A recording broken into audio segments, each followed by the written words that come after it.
It never happens at a good time. The pipe bursts at midnight. The heater quits on the coldest night. Suddenly, you're overwhelmed. That's when HomeServe is here. For $4.99 a month, you're never alone. Just call their 24/7 hotline and a local pro is on the way. Trusted by millions, HomeServe delivers peace of mind when you need it most. For plans starting at just $4.99 a month, go to HomeServe.com. That's HomeServe.com. Not available everywhere. Most plans range between $4.99 to $11.99 a month your first year. Terms apply on covered repairs. What is going on, everybody? Today we are joined by Derick Snow. I brought in my anime expert, Max, to join me for this interview. But Derick, how's your day going? It's going pretty good. The end of Fire Force just hit while we're recording on this not too long ago, and I'm just still riding that beautiful high. I love anime. It's been 7 years, and I'm stoked. Yeah, I was gonna ask you, like, what is it? You're working on a lot of the pun intended hottest anime out right now. Fire Force coming to an end, but a really, really good run. I've yet to. I was waiting on the full thing to be out before I sat down and just binged the whole thing. But so, like, how did you get started, and how has this been going for you? Like, the explosion, pun intended again. Yeah. How is that going for you? It's been great. Like I said, it's been about 7 years now. Just about 7 years from the time I auditioned for it to booking it to the craziness of getting all that together. I think Fire Force. I had been like second leads on shows, but I think Fire Force was my very first lead that I ever got. I've been in lots of other shows since, and it was just a fascinating experience. I had gotten to work with the directors and producers on some other shows before I did that, so it's not like it was I just came out of nowhere for it. Since I started working, let's see, so I think Fire Force started airing, I think in 2019, like May, June, something like that, of 2019. I started working in anime, I want to say 2014, but I had been acting for years before that. Mostly on camera. I thought I was one of those on-camera actors because I was youthful and stuff. Now I'm less youthful. I'm more sleepy looking, but voiceover's been really good to me. I've been grateful to be in about-ish 250 different anime at this point. Yeah. There's always something around the corner. It's crazy, You think about the end of Fire Force, and then there's all this new stuff and stuff. The ball never stops rolling. I'm working on, what is it? That time I got reincarnated as a slime. Another season of that. They've got 60 episodes for the next season. That's crazy. Oh, but wow, I'm just so happy to be a part of all the craziness. Yeah, that's you're going after One Piece with a 60 episode season. Yeah, gosh, I'm like 6 characters in One Piece. Life has been good. Nephili, Big News Morgans. There's another guy that I've started doing some temporary takeover for some character stuff, and like a million snail phones. But so you're an anime fan then? Like I was wondering, like, I mean, hey, is it like, the work is the work, and whoever calls I'm gonna answer, or like, are you fully into anime? Well, as an actor, I dive into whatever project or whatever genre that I feel deserves to have the research and the full deep dive. When I first started working in anime, I think like my favorite anime movie was, probably something like Princess Mononoke. One of those that kind of inspired me to realize that when I saw the dub of that, it blew my mind. Years ago, I think I was in, I don't know, when did that come out? Like late 90s? I was in high school. Yeah. That's an oldie but a goodie now. Is that Billy Bob Thornton? Oh my gosh, it is! Because I always have that ear. I'm sure all the wonderful. I'm one of those nerds that picks up and listens to people. I think that's him. As I'm listening, I can't help it. But hearing established wonderful actors like that working on really interesting visual. I'd never seen anything like that. I hadn't really done a deep dive into what anime and manga really even was. At the time I was probably calling it manga and stuff like that. But hey, we all start somewhere. Yeah. You know, when I first started, I was calling it Japanimation. So you know, it's we've come a long way.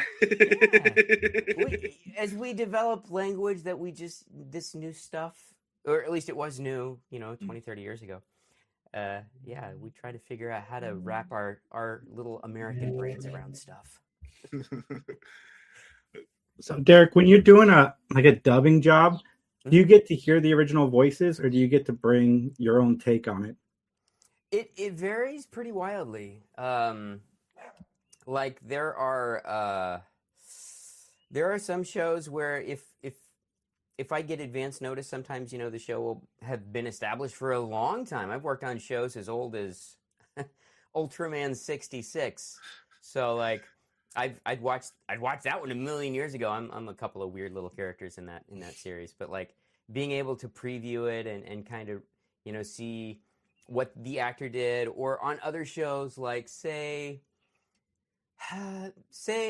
Fire Force. We were doing day and date even on season 1. So while I knew who the voice actor for Shinra in Japan was, there was very little in terms of what I, could be prepared for. And as an actor, it's not like I was saying, I'm going to be Shinra, right? It was the directors and other people that took an interest in me, and that whenever I was asked to audition. So like with shows like that, not a lot of preparation is involved. You just kind of, Fire Force is a little different. I've done such a dive into Fire Force. Once I found out about the show, just the audition, I tried to read up a little bit in the manga, and that was about all the research that I could do. So when I came in for my audition for that, I came in for Shinra and for Arthur. I think I read 4 initially. And but the director, I had already worked with him, a cool dude named Kyle Phillips. I had worked with him on, a couple of shows. Kino's Journey, that was kind of an older anime, like 8 years ago now? Something like 9 years ago, where I voiced a motorcycle named Hermes. And it was kind of, I would say like closer to my natural voice. But then I also worked on a really fun series, Fairy Tale, with him, where I voiced a kind of the big bad of the week character a series of characters all named Wall, where one was like a robot and then a puppet and then the real crazy version. And one of those versions had a very, gruff, this kind of, the little anime spiky teeth. You can tell they're gruff by their spiky teeth. Yeah. So when I went into the audition for Shinra, he was like, that one character, but can we make him like, I don't know, like 15 and not so murdery, like heroic? I was like, all right, I'll do my best. Let's see. There's a lot of duality to Shinra, like as far as just like the way he's drawn versus his like motivations and goals versus like even his power set and how it gets used. They're all kind of in conflict with each other. So I think that's a really interesting character too. That there's like, hey, like he's got the spiky teeth, but he's not really murdery. The spiky teeth are really a result of desperate need for therapy. Because of all of his loss as a kid, he developed that crazy trauma. Smile because of his. Have you ever? When I was a kid, I'm not trying to impress anybody, but when I was in like middle school, I lived in not a great neighborhood, and I had a gun drawn on me, but I laughed. Isn't that weird how psychology works sometimes? Yeah. Like our brains do the weirdest things. And so, like, it didn't surprise me whenever I found out that he smiles whenever, the tension happens. I was like, yeah, I can get that. Like, when weird, dramatic stuff happened to me in my youth, I weirdly laughed. So, yeah, it's fascinating. And so that people see him as the devil or, a bad guy because of that killer smile. But really, he's got a lot of just love. Interestingly, yeah, and he's really cool by that. A true hero, and that's the thing. Like, I really enjoyed the character. It's Fire Force is one I kind of got sucked in, and I was watching. Oh God, there's another one, Blue Demon or something. where like the stories are very similar, and I had to stop watching that one because I'm like, Fire Force is doing it better. I just I'm just more here for this. But it's also interesting to me that you tried out for Shinra and Arthur. I was like, okay, like they, they're the ever rivals. It's pretty cool. Yeah, it's fascinating what we are in charge of or not in charge of as actors, like the audition process. There's another awesome series that I'm a part of called Chainsaw Man, and the movie. Okay. Yes. I wanted to talk to you about this film. Oh my gosh! But like that audition was kind of strange because whenever I feel like every actor on Earth got an audition for Chainsaw Man, like if you were part of the thing, because they cast their reel out really wide when they found Ryan Colt Levy. He's super cool. He's awesome. Super great. He's perfect. But I remember when I got the audition, I was like, okay. I did a little bit of research. Just to, I audition all the time. We audition constantly. For every 10 auditions, you book one, and it's a numbers game. So if I'm trying to work like 4 or 5 times a week, just imagine how many things I'm auditioning for, okay? So I got that, and I did my audition, and then I got a call back, and then I was like, okay. Somebody thinks that something. I don't know what they're thinking, but it was a call back from home. It wasn't in the studio, so I dove in. I read the manga of the first, as far in as I could for the Chainsaw Man, and I was like, oh, this is really good. Oh, this is messed up. That's really good. Yeah. Okay, I think I can get this guy, but. As I read in further, I got to Beam, and it's like, oh my gosh, what a cutie! Oh my gosh, he's such a cool character. This is the coolest. Like, oh my gosh. Anyway, so I auditioned. Then I had a third callback, and that's a problem for an actor because you start to want stuff, but every time I audition, you send it off and you forget about it. I think I auditioned for the initial callback was for Denji and Aki, but I can go a little lower, but I love how Reagan Murdoch's so good. Anyway, but when I didn't hear after the third one, and then I saw that Ryan was cast. I was like, okay, cool, great, that's fantastic. And then not too long afterwards, Ryan texted me because we had worked on some other shows together. It's a bunch of little circles here in anime land, and he lives in Los Angeles. And but he's like, dude, I get to ride on your back. I was like, what are you talking about, Ryan? You're crazy. And then like 30 minutes later, I got notified that I was cast. And you're like, oh, I thought he wanted a piggyback ride. I didn't understand. Yes, and yeah. No, that's super cool. And Beam is just a super fun character. Like, do you just like personally? Do you prefer kind of like or do you relate to, I should say, or like more of a zany kind of like guy like that, or like you're saying like you smile at danger? Yeah, that's right. You high energy, crazy, zesty character seems to be something I tend to be thought for. I've voiced a lot of zesty, sassy wackies. I can be kind of a happy little gremlin like that sometimes too. So yeah, he's great. Oh my gosh, I can relate. He's such a he comes in clutch because of how much he loves. I like to say he's got the heart of a golden retriever and the brain of a golden retriever. Yes. That is perfect. That is 100% we have for that character. Yeah. But the Chainsaw Man movie came out and it did pretty well. So you're a movie star now. Like, how's that like? Like, how's that going for you? Well, it was kind of a whirlwind because well, when I first did the show, I knew everything about it because by the time I got cast as Beam, I was still keeping up with Chainsaw Man because I was watching. I was like, oh, this is great. I'm so excited. And then in the first season, he's in it for, I don't know, like a minute and a half, maybe. Yeah. Episode 11, he just starts coming in, chomping on zombies, and that's it's only a little bit. So I had 3 years I knew. From the first season to the movie was about 3 years, and so I was over prepared to work on the Chainsaw Man, the Reze portion, however you guys want to say that. Yeah. But Oh my gosh, yeah. So when I came in for the recording sessions, oh my gosh, I was locked in already. I knew exactly. There is an amazing director. So the director of the first season is Mike McFarland, and he's super awesome, and he helped set that baseline. We literally had a 15-minute talk before we even started, and then there was like 1.5 minutes, but we had this whole series of stuff planned out for the whole, his arc and stuff that we were kind of talking about. And then 3 years goes by, and then the amazing actress and director Caitlin Glass started working on the movie, and Sean Gann also did some directing on that movie.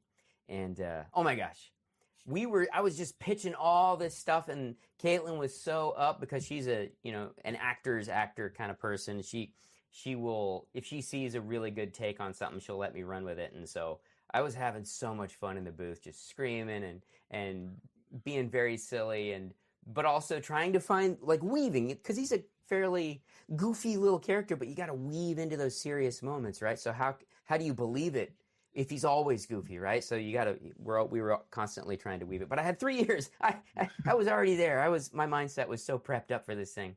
And so then I think I worked on that for many sessions, because there was lots of delightful, bloody, curdling screams in that wonderful movie. I don't know if you've seen it. The sound design in Chainsaw Man. And, it's so good. Like, yeah. The movie, I've seen it like 3 or 4 times, because I went to different premieres on East and West Coast. All right. Like I was saying, like a whirlwind going from I got to meet the creative team behind the movie and the series from MAPPA in New York at New York Comic Con for that big one, and I was like just being able to chat with them was crazy and so surreal. And then going to Los Angeles for a different, another crazy premiere with just all of my actor friends and stuff that were not only in that, but in some of the other favorite stuff that I've worked with on them. I occasionally go out there for some work. I live in North Texas, so I bounce around a lot. And then I must have seen it 6 times during that thing, and it was good every single time. Oh yeah, and it'll be good the 7th time too. When I had big expectations, because I don't read a lot of manga, but I have read some Chainsaw Man. Mm-hmm. So when the show came out, I was like, all right, dope, like here we go. And they're so far ahead. It's years to tell that story, so I can't spoil anything. The movie is so good, and I as an anime fan, like, I'm really getting more and more excited that they're doing these movies, and I think it's really interesting too. It's kind of a changing of the norm for anime. That thing killed on its budget, because they put in about like a little, from what I read and from what I've been told, like maybe $4 million and change on production side, and it made like almost like 190, like almost $200 million. That's pretty good. That is going to teach people lessons on how to treat anime films. I think, if you do it properly and do it right. It took them forever, but then it paid off. It's so good. Absolutely. And when we say Chainsaw Man versus Jujutsu Kaisen, they also released a movie around the same time, and it was not good. And it was, to me, a display of how not to do things. So it's up and down, but like, I'm just happy that we're even able to talk about, like, it's like, oh yeah, let's go to the movies, let's watch this style. When I talked with the production staff, and I don't want to put words in their mouth, but they wanted to tell just a story without it feeling like, because I don't want to, I never, every creative project is unique and amazing, and and it deserves all the kudos and accolades. But like, the fascinating thing about the Chainsaw Man film was that it didn't feel like a couple of different episodes crammed into one, which kind of sometimes is what because I think the manga format is based kind of like a weekly thing, but the author of Chainsaw Man, he's such an interesting dude. His other projects are so fascinating, but just the way the production side made it feel anything but anime episodes. It felt like a beautiful, perfect little cohesive story, all with the sound design and the pacing. It didn't feel like, all right, this is where it cuts in the manga or something, right? Like, it's just it's so beautiful. Yeah, and you know, at the end of the day, like it's a love story. It's a love triangle. It's you know, it's a coming of age, or you know, growing as a person. You know, and then also there's a shark demon. Yeah.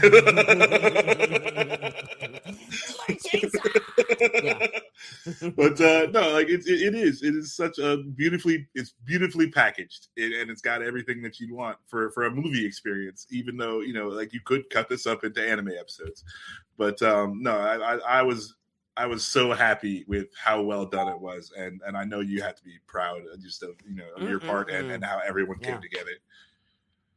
Yeah, it was amazing. I like I said, I've gotten to work on a lot of great projects, but it's always so nice when you get to see how people react to the things you work on in such a positive way. It's so beautiful seeing how people really loved that one. I'm happy. All right, I just came up with this question off the top of my head.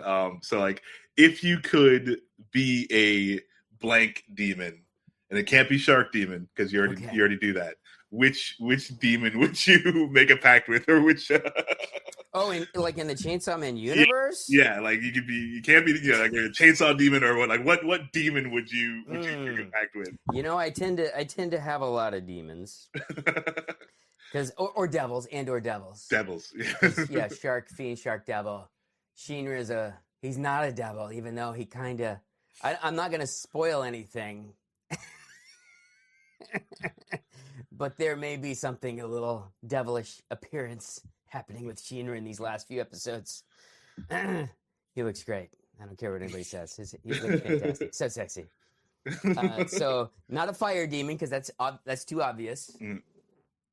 Because, but maybe like, oh gosh, what was my favorite thing? Oh God, the typhoon devil in Chainsaw Man. It's so ridiculous, like an angry baby. Yeah, it's just a screaming angry baby. Yeah. That's me. I'll be an angry swirly baby. So, Derick, some of the titles for anime are wild. What's the wildest title you've ever been pitched? Do you remember? Oh, boy, I feel like I always like. Well, it's not that they're bad names. It's just they're very. I've done some anime with some very long names.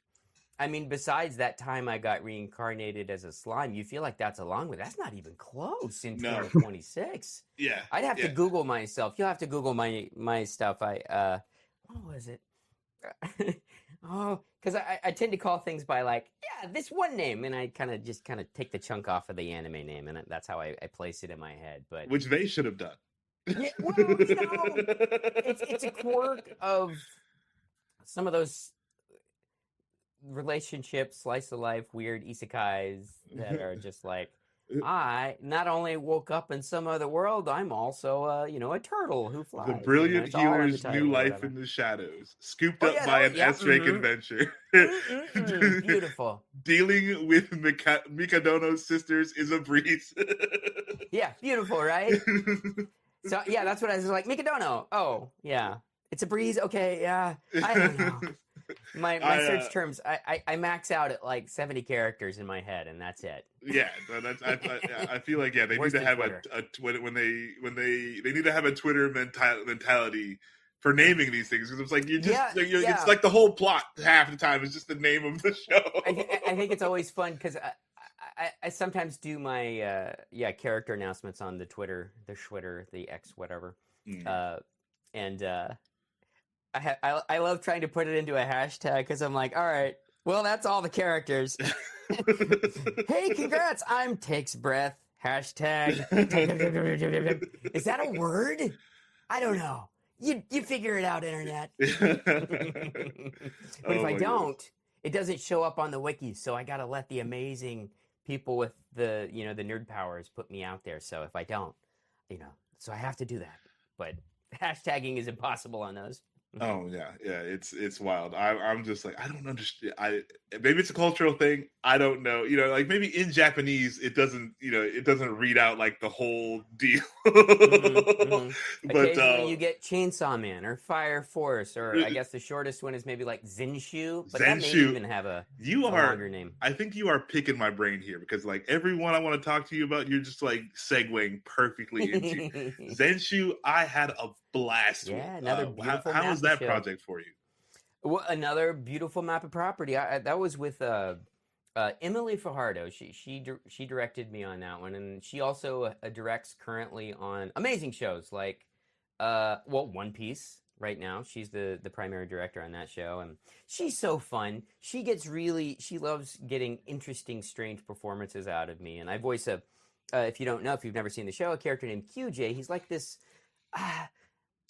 In my mind, he looks like a flying cookie, but he's a robot. Yeah, I can see like a gingerbread kind of Mesoamerican vibes. I think, kind of inspired by.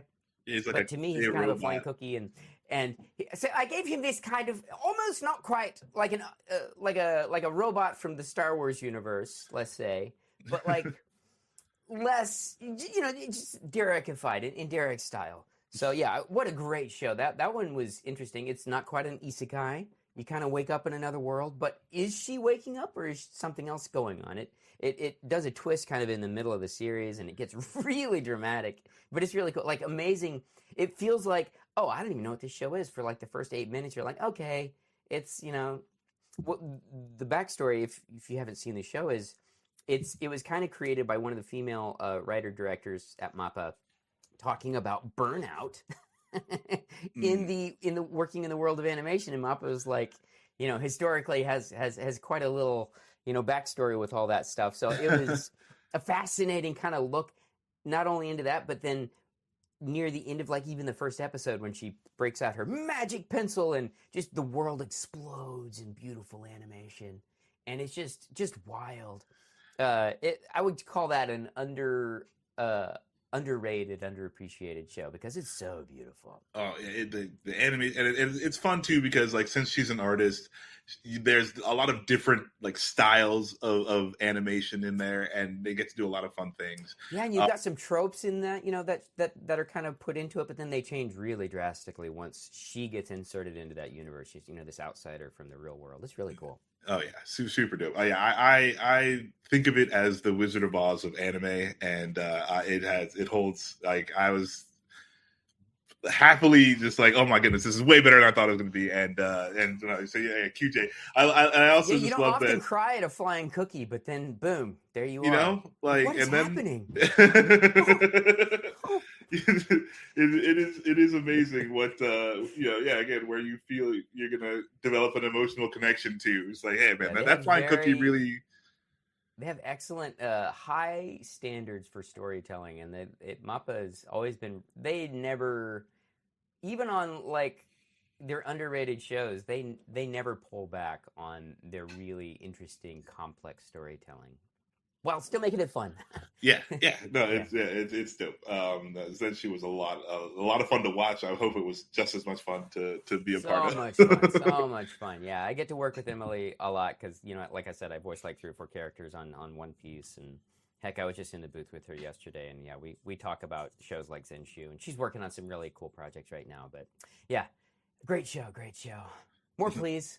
And Zenshu, the title for that one, even though it's blissfully short, but I was like, yeah, Burnout and Bad Sushi could be the title for that one. Did she choke on sushi?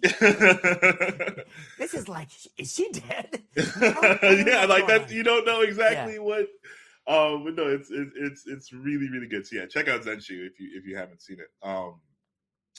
But so do you, like, I mean, most of your work is probably going to be, by yourself. Like, have you ever got to work like, casts in one place, like, and do you prefer that? Or? Well, so the world of anime dubbing, it can be kind of a lonely place. I do a lot of other kinds of voice acting. I think the closest in anime is what they call a walla, like those background sessions, for like, when you're listening to crowds and people are just talking, or there's smaller little characters. Sometimes they'll cram like 3 or 4 of us in a space because it like the individual lines aren't quite as important. So that's really fun. You're improvising and eyeballing other people in the room. You know, you're having these conversations that are just interesting enough to be heard, but not so interesting that they steal focus. Got to thread that needle. Yeah. So like, I think that's as close as I get in anime for that. I've worked on like video games and looping and dubbing in movies. And sometimes when you're working on those, you are all in the space, depending on how it works.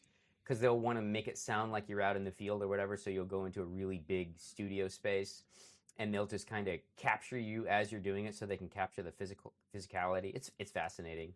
And video games, especially if there's mocap or anything like that, you will be in like a space with other. We're in a weird world where they can attach all this crazy rigging to your head and do all that stuff, but. In the normal world, like of say like doing an audiobook or a video game, I'm usually just screaming by myself, either in a studio or behind me. It's kind of hard to see this weird blue box right there. That's my booth that I record. It's a TARDIS. It's bigger on the inside. Yeah, I'm a big dork. And custom built behind me. You are amongst friends here with the dorkiness.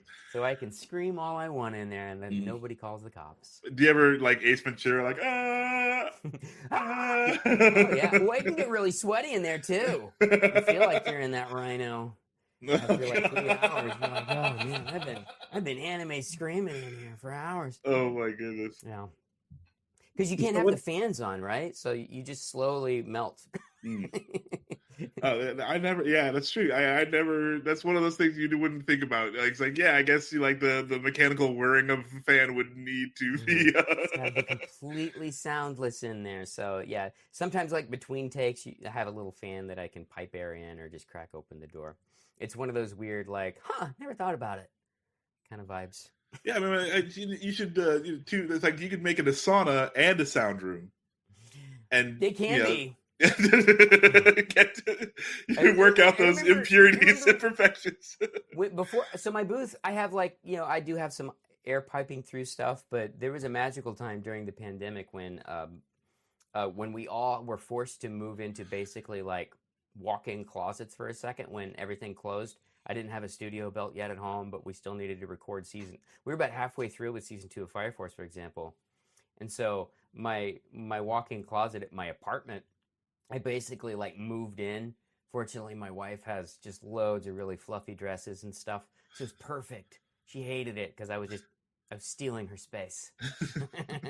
But you close the door, you seal it off because, you can't do anything else. You got to block all the sound. And it's like being in like a suffocation chamber after a while. Yeah. But you live as long as you know to open the door. Yeah. So you can make it back to that door. You have like an emergency button like, oh, I'm gonna crash out before I can get back to the door. Come save me. Now I know what they felt like on Apollo 13 when the little air purifiers. You're like, oh God. Well, Derick, what's next for you? Well, there's stuff I can't talk about. There's always something. There's always NDAs in the future. Let me think. Tell us your secrets. Very recently just got announced. Oh, gosh, what is the name? Oh, no, I've forgot. Can you still see me? Yes. Here, let me, what's it called? It's a video game that I just did. It just came out like this week. It's like Night Swarm. Yeah, that's what it's called. Night Swarm. It's kind of like a Vampire Survivors. You ever play that? Yes. I love that game. It's kind of like that, but it's in 3D, and they recently added a bunch of really cool us fellow voice actors. I think cool dude Aaron this looks dope. Is in that, and I play a character. His name is Victor, and he talks like this, and that was a lot of fun. Okay. And that was I got to work with. Basically, the director was in the UK, and it's fascinating being able to use the magic technology to work with other people like that. And, there's. Oh, sorry. I was just checking it out. Yeah, it's got like a Diablo kind of look to it, but more of the Vampire Survivors like gameplay. Yeah, it's pretty cool. It's pretty zesty. I've been jamming out on my Xbox on it. It's got it for at least for PC and Xbox right now. I think they're going to release for more platforms, but we will see.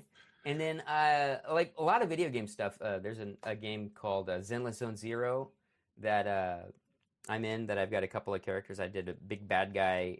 Well, oops, I don't want to spoil anything. That started the process last update, and then this next update, there's some more characters and more fun stuff that I've been working on with that. And I think I talked about that time I got reincarnated as a slime, working on that for the new season already.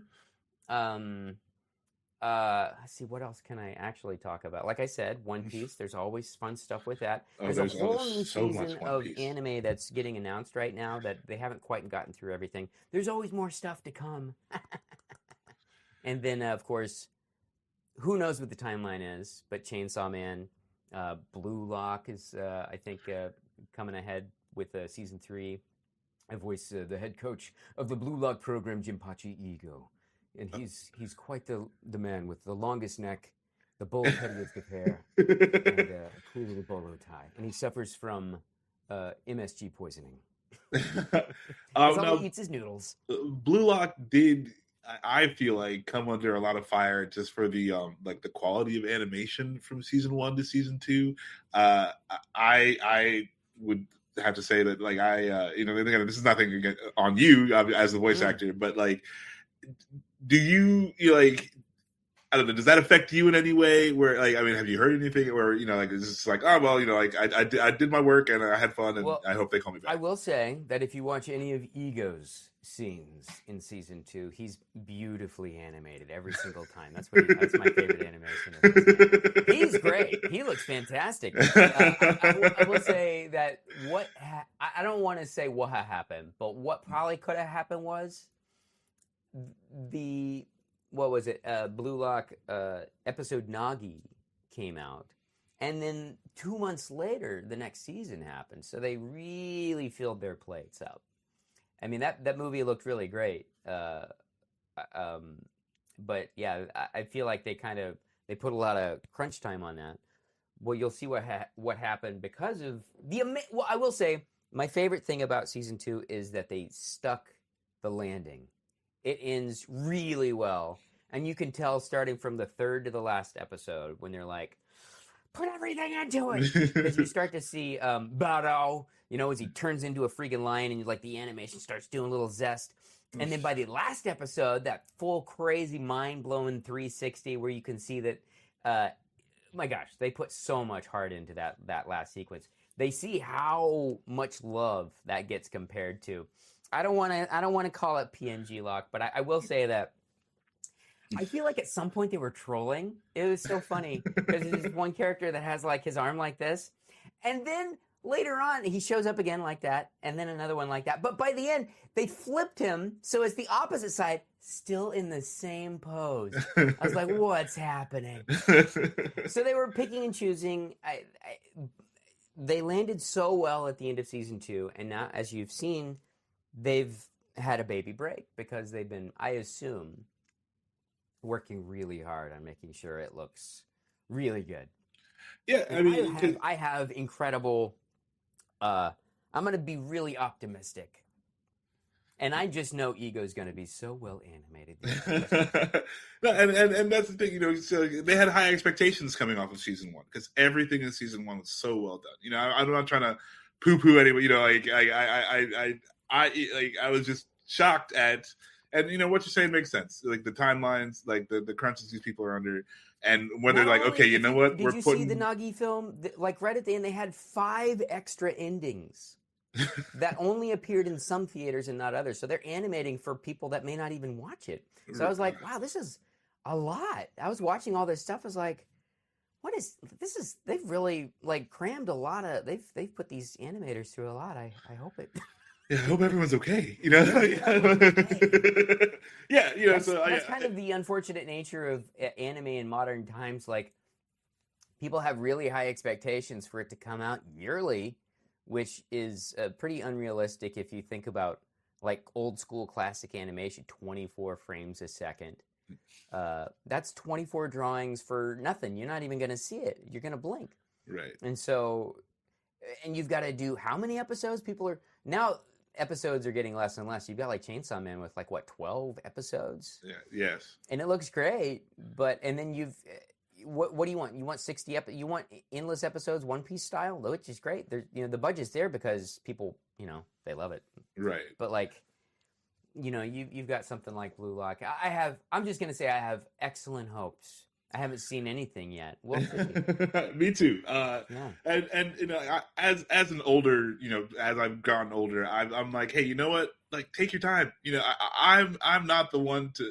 I would rather it be good than be out. Like, and this is the problem I think with a lot of video games too. Is like they're going to release the game when it's only half done. They're going to promise a lot and not deliver on that. And I would rather you finish the game. We're on the precipice of beta everything. Although I will say that even back when I first started, like over 10, 11 years ago, working on an anime, they would finish it and say, "Oh, we'll clean it up for the Blu-ray." And we did. They would come and it's like, "Hey, everything looks good now. What happened? This is crazy. They animated all this stuff and now it doesn't match the flaps." And so I get another recording session. Well, hey, I mean that's what we call job security. Yeah, but we don't, like I will say, streaming has made it that I feel like some people buy Blu-rays, but it's really messed up that like the concept of we'll make it clean and pretty after the fact. Like we only have like 9 weeks or whatever to make an episode. That's crazy. And then we'll do some cleanup before the Blu-ray once we get the funding for that. And that I don't know if that happens anymore, really. Yeah, it's less, and Jason is a physical media god. This guy collects VHS tapes.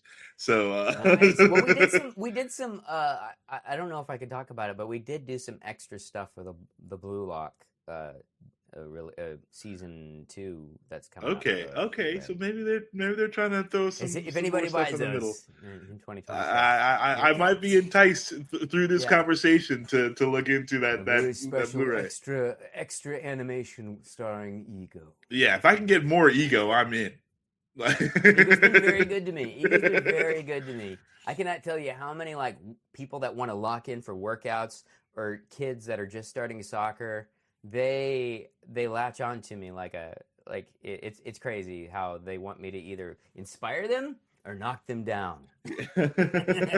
Lock in or lock off. Yeah, it's it's how are you motivated? Some people need those encouraging words, and some Blue people Lock's need an interesting one, yeah, because like I started doing the show, I didn't know how popular it would be, and it seemed pretty fun. And then I did like a TikTok, like a 15-second TikTok during the first like the World Cup, and it was just I was in like the throes of being sick, and I just did like a 15-second thing, and, ha, ha, ha, ha, and it got like 8 million likes or something crazy like that. I was like, what is happening? So Blue Lock, it has its fandom. I feel like it's mostly on TikTok, like Instagram, Twitter. They like it okay. They are just cuckoo for Cocoa Puffs, for Blue Lock Cocoa Puffs on TikTok. It's crazy. And I'm very loud. All right, Derick, where can everybody find you online? Well, if you know how to spell my name, well, good luck, because it's Derick, and there's 28 ways to spell that. Derick, Snow. But fortunately, you can, like the magic of Google, it fixes me. I'm famous enough where you can misspell it just about any way. Just DerickSnow.com. You can find that stuff. You can find me on TikTok, Derick Snow. Instagram, the Derick Snow, because somebody took it. Twitter, I'm just the Derick Snow. I got on a consistent kick. I'm basically the Derick Snow everywhere, except TikTok, where I'm just Derick Snow. Where you got in. And there I am. Yeah.